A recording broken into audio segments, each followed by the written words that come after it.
So Father Mike, tell Senator Lucio and myself and the audience why it's so important to donate money and help you and this particular cathedral be brought back the way it needs to be brought back in this day and time. It is on the National Historic Register. It is a historic place the further south of any historic place in the entire United States of America.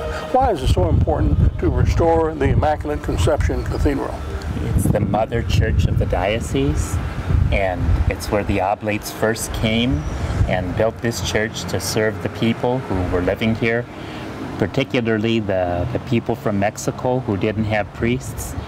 And for those reasons, I think it's important that we keep it alive and we keep it flourishing. As you can see, as we're talking, people are coming back and forth. There's always someone in the church, someone from the neighborhood, someone from the city of Brownsville, some people from outside that come here all day long to find spiritual nourishment.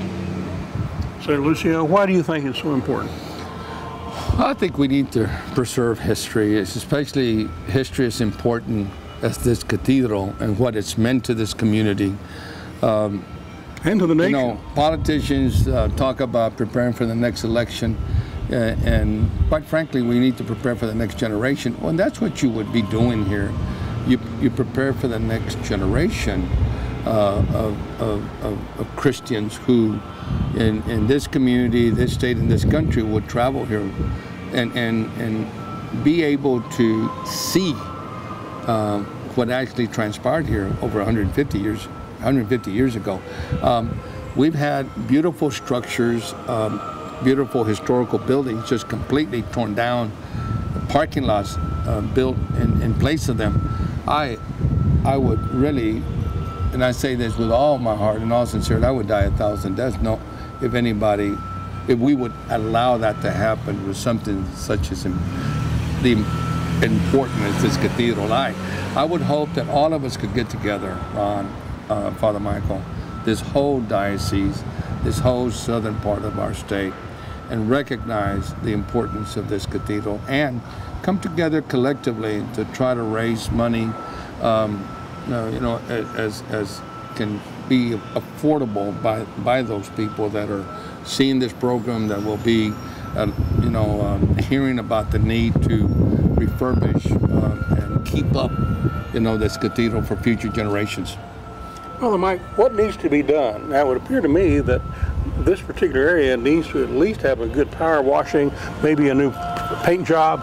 We have a lot of edifices all around just at the entrance to the cathedral, and that too should be something that people would want to contribute money to help get this cathedral up to where it needs to be.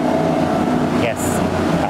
Is that what you see? Tell us what you see here. Well, I see what you just mentioned. When we go inside, you're going to see the ceiling. Good, great. And what the ceiling is made out of is canvas. And for that to be replaced and maybe even restored to the way it was, that would be a good thing to do.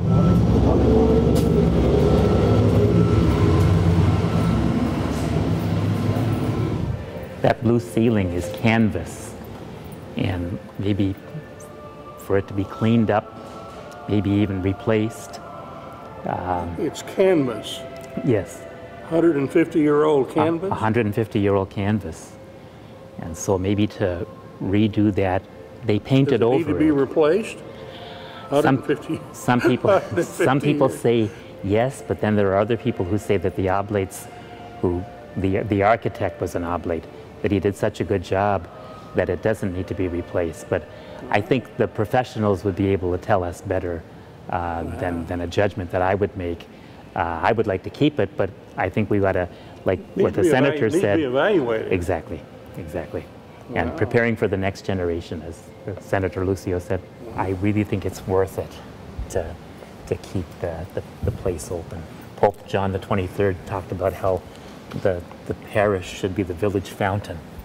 And I think that this is what our place should be, the village fountain.